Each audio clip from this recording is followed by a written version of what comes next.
দেশের প্রেক্ষাগৃহে গৌরবের সঙ্গে চলছে মেগাস্টার শাকিব খান অভিনীত তাণ্ডব সিনেমাটি। ছবিটি নিয়ে দর্শকের আগ্রহ চোখে পড়ার মতো।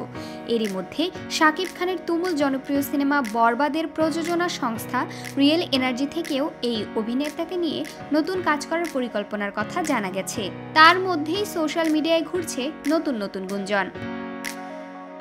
একাধিক শোবিজ বিষয়ক ফেসবুক পেজে দেখা যাচ্ছে একটি এআই দিয়ে তৈরি করা ফ্যানমেড পোস্টার, যেখানে শাকিব খানকে আর্মি অফিসারের পোশাকে দেখা যাচ্ছে। বক্স অফিস নেক্সট নিউজ নামের একটি ফেসবুক পেজ দাবি করছে বাংলাদেশ আর্মির মেজর রোলে শাকিব খানকে দেখা যাবে। আসছে বিগ বাজেটের আর্মি থ্রিলার সিনেমা।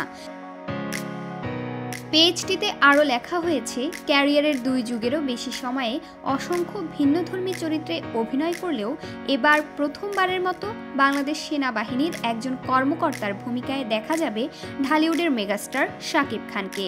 বহুদিন ধরেই ভক্তদের একটি আকাঙ্ক্ষা ছিল তাদের প্রিয় তারকাকে যেন একজন আর্মি অফিসারের চরিত্রে বড় বাজেটের সিনেমায় দেখা যায়। এবার সেই প্রত্যাশা পূরণ হতে চলেছে। গুঞ্জন অনুযায়ী সিনেমাটি নির্মাণ করছেন বিজ্ঞাপন নির্মাতা হিসেবে পরিচিত শাকিব ফাহাদ, যিনি এই প্রজেক্টের মাধ্যমে বড় পর্দায় অভিষেক করছেন। জানা গেছে শাকিব খান অভিনয় করবেন একজন মেজরের চরিত্রে, যেখানে থাকবে দেশপ্রেম, অ্যাকশন ও হৃদয় ছোঁয়া একটি গল্প। বছরের শেষে ঈদ ছাড়া অন্য কোনো এক উৎসবকে টার্গেট করে সিনেমাটি মুক্তি পাবে বলে জানা যাচ্ছে।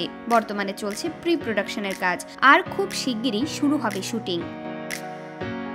শুধু কিছু ফেসবুক পেজের দাবিতে এই গুঞ্জন খবরের শিরোনামে আসার মতো নয়। তবে এই পোস্ট শেয়ার করেছেন শোবিজের একজন দায়িত্বশীল ব্যক্তি, যিনি আবার নির্মাতা শাকিব ফাহাদের ঘনিষ্ঠ।